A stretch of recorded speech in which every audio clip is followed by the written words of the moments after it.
Okay, so if you are somebody who belongs to a developing country and who desperately wants to move abroad, then I have some good news and I have some bad news. The good news is that yes, there are legal pathways for you to move abroad that are safe and that are definitely possible. The bad news is that you are not alone. There are millions of people right now, from India to Nigeria, from Bangladesh to Pakistan, from Kenya to Philippines. They're all dreaming the same dream to move abroad. And whether it's war or climate disaster or economic instability or just the hope for a better life, more and more people are trying to leave. And the hard truth is that the doors to developing countries are not wide open. They're extremely narrow, and they're getting more narrow and fiercely competitive. You are not just applying for a visa, you're competing against thousands, if not millions, of other people. So the bottom line is that I want to really stress to you is that you have to be very exceptional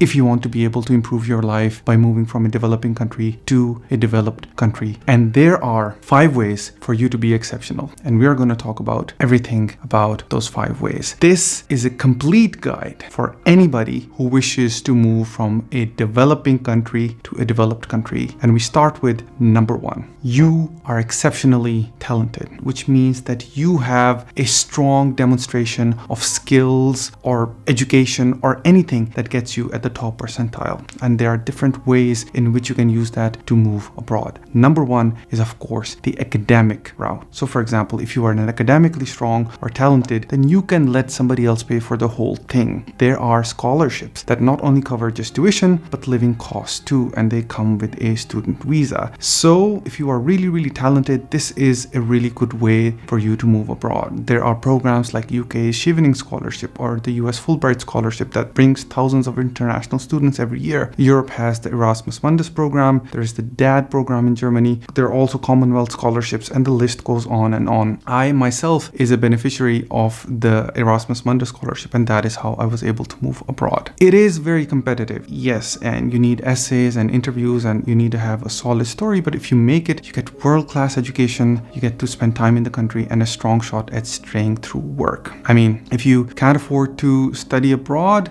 you can't spend the money, then this is your path, and you can use this to earn the ticket. Understand this, that if you are going for the scholarship route, then this is a game of patience, and you need to treat scholarship applications as a full-time job. Second part, if you are really talented and skilled, is of course the job route that I have seen quite much in the last 5 years since COVID caused a boom in the tech market. If you can secure a job abroad, especially in a field that is much in demand, that you can use it as a way to relocate. I mean, there are different pathways. The most popular of them, of course, is the US with the H-1B visa, for which you need a job offer in a specialty sector, and there is a lottery of about 85,000 visas annually. Then there is Canada, which has the Express Entry visa. There are federal skilled worker programs in which you are ranked on a series of different criteria. So if you qualify, you can directly apply for immigration without any job offer. And then we have the European Blue Card that allows professionals who meet certain thresholds in salary and the sector to get residency in Germany and in other countries. The requirement for Germany, for example, is an annual salary of 48,300 euros. So yeah, you get the idea what I mean by being skilled and talented. But then again, I want to stress here quite again that you have to be exceptional. You can't just think that I'm very exceptional. You have to present yourself as somebody who is very talented, and that person that you are, they can't get from abroad. That this, they have to prove to their country that this, at the person of this skill level, we can't get in our country, and that is why we need to hire him from abroad. Now, this here is a special case, but if you are earning remotely, then there are many countries that are offering digital nomad visas. What this means is that if you are earning above a certain level and your job is remote, then countries offer you visas that you can come and you can live there for a while. So for example, as a general rule, I feel that if you are earning anywhere between 3,000 and above, then you have chances to move to many different countries. For example, Estonia has an income limit of 4,500 euros per month. Spain has one for about 2,760 euros per month. United Arab Emirates has a one for 3,500 US dollars per month that you can use to apply for a digital nomad visa. The important point here that I want to stress is that just because you fulfill all the requirements, this does not mean that you will get the visa. It is still up to the discretion of the visa officer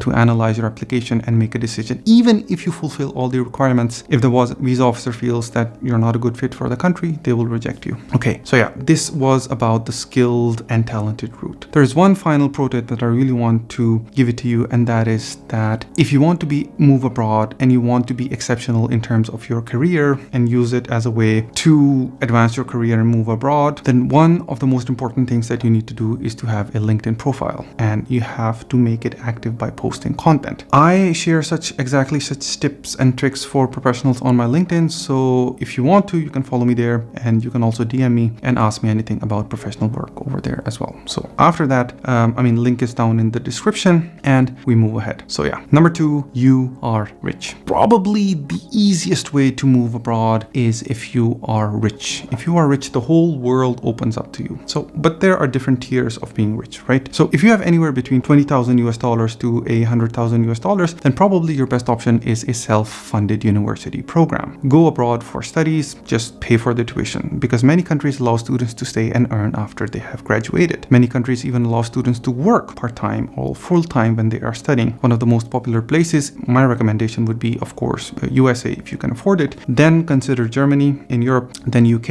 and then Australia or Canada. And then I would recommend any other countries in Europe, such as Sweden, Finland, or Estonia, and of course, then the rest of the world. Now, let's say that you have more than $100,000 just lying around, and there is another option that comes up, which is the investor visas. You invest a certain amount or buy some local property, and then you are given investor visas. USA, for example, has an EB5 visa. Canada has a Quebec investor program, which you need to invest 1.2 million Canadian dollars. There is then this golden visa for Portugal, which is about $250,000 US dollars to $500,000 US dollars, which is about like $500,000. And then there are also programs in Greece and Australia and New Zealand. You get the idea. If you have that kind of a money, just give that money, invest it, and you'll get a visa, a residence. Okay, so what if you are even more rich than that? You can just buy citizenships. Like, for example, a popular example is that there are several Caribbean nations that offer citizenship by investment. So you contribute roughly about $100,000 to $250,000, often as a donation to national development or real estate purchase, and then as a return, you get the passport within months. However, in European Union, Malta, for instance, allows exceptional investors to naturalize for a minimum of about $690,000 investment. And there's also a very strict criteria. That is nearly about €750,000, but it lands you an EU passport after a couple of years in residency. I mean, you have to stay there for a while. So yeah, if you have money, then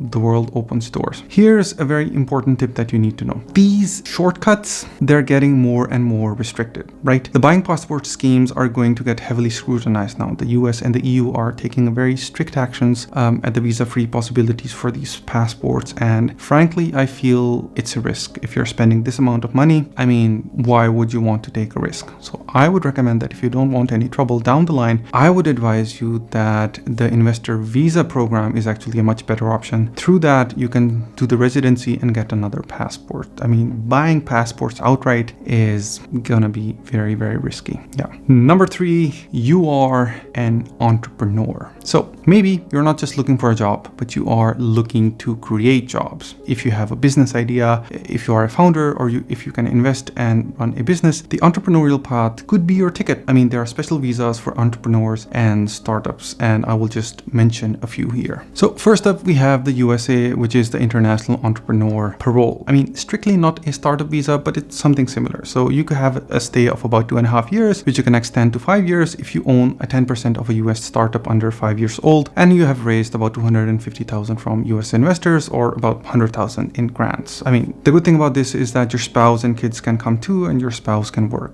I mean, it's definitely not a green card, but it's a strong foothold for high growth founders. I mean, you're at this level, then yeah, there are many different ways. And then, of course, we have Canada. So for that, you need to secure a letter of support from a designated organization. You need to have $200,000 from a VC or $75,000 from any angel investor, or you have to be accepted into a Canadian incubator without any investment. You need language and settlement funds, and you do get permanent residency up front. And the best part about this is that you get the residency even before the startup has succeeded. And then, of course, there is the Estonian startup visa as well. There is no fixed investment required for this. I mean, your startup must be deemed innovative with traction traction, which means that it must have potential to rapidly scale. That's the most important thing. You initially get like 12 months, and it can be extended by 6 more to build your business and integrate into the tech ecosystem. So yeah, the thing about this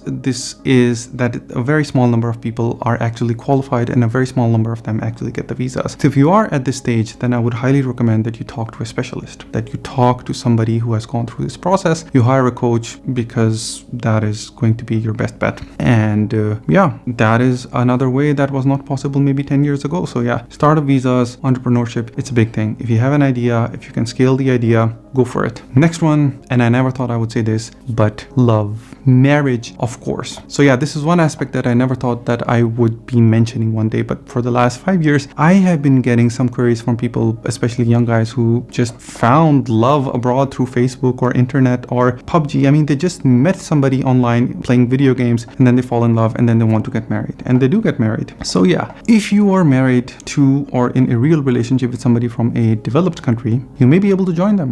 I mean, every major country has family reunification visas, but the rules are very different. Let's talk about the US, for example. In the US, you can sponsor a spouse or a fiance. You will need to prove that it's a real relationship, and there is a lot of paperwork, that is interviews and financial requirements. Processing can take anywhere between 12 to 18 months. In Canada, I mean, one of the friendliest systems, no minimum income is needed, and even common law partners, which mean that if you are cohabiting, I mean, you're not legally married, you can still be sponsored. I mean, most get permanent residency in about a year. In EU, every country has its own system. For example, Germany requires basic German before entry. France doesn't, but expects you to integrate later. And if your partner is an EU citizen living in another EU country, the process is often faster and simpler thanks to the EU free movement rules.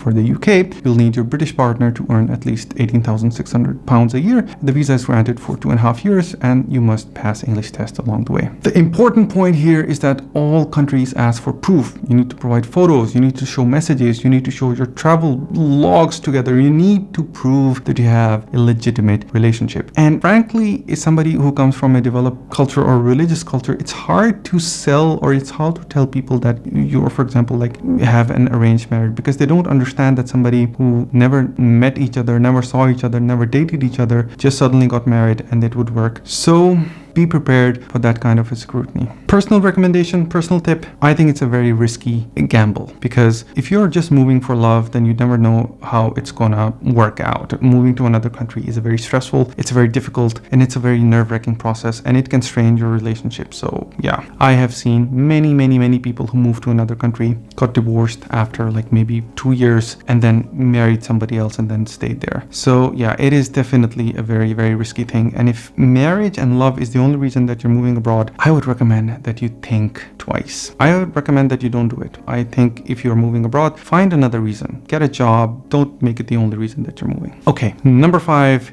and that is ancestry. So it is possible that you might already have a visa hiding in your family. Like if your parents or grandparents were born in the right country, you could be eligible for citizenship, or at least a long-term visa, just through your ancestry. Like take Ireland, for example. If one grandparent was born there, you can apply for Irish citizenship. That means an EU passport, full rights to live and work across Europe, and without ever having to live there. I mean, Italy used to be even more generous. I mean, if your great-grandfather was Italian, you could claim citizenship, but in 2025, they tightened the rules, and now it's limited to parents or grandparents, and only if they never gave up Italian citizenship. The UK also offers something very unique, an ancestry visa. If you are from a Commonwealth country like India, Pakistan, Nigeria, or South Africa, and your grandparent was born in the UK, you can apply to live and work there for 5 years, and there is no job offer needed, and you can apply for permanent residency and eventually citizenship after that. And then there is another scenario, which is like quite not ancestry, but just as powerful, like that. So if your parent moved to the US, Canada, or France and became a citizen, they can often sponsor you for kids under 21.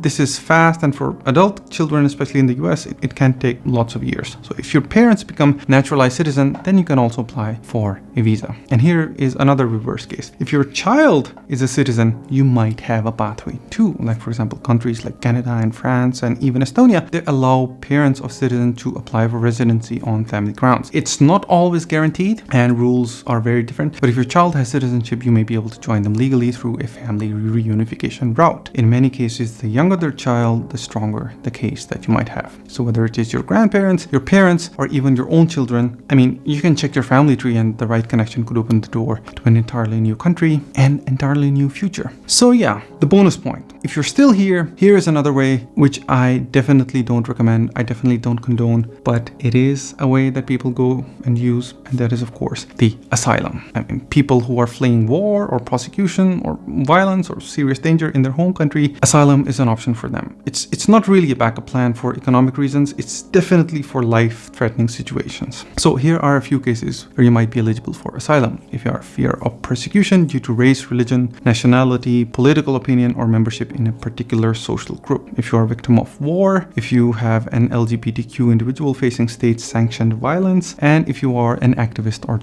journalist under threat. I mean, you're different countries that let you apply for asylum. United States, for example, you can apply at the border or from within the country.